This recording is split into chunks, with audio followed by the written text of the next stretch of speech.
Ngayong matanda na ako, wala nang nagtatanong. Hindi ko tuloy masabi na ang gusto ko.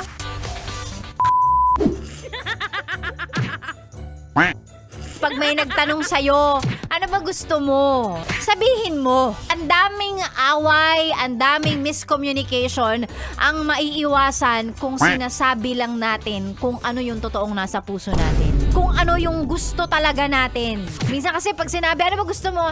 Bahala, hindi ko alam eh. Tapos pag may binigay sa'yo, sasabihin mo, ayaw ko niyan. Ano ba yan? Wala bang iba? Ngayong matanda na ako, wala nang nagtatanong. Hindi ko tuloy masabi na ang gusto ko, cash, pera. Life is too short para hindi natin i-communicate, hindi natin sabihin sa ibang tao kung ano talaga yung gusto natin, di ba? Ganon. Ano gusto mong gawin ko?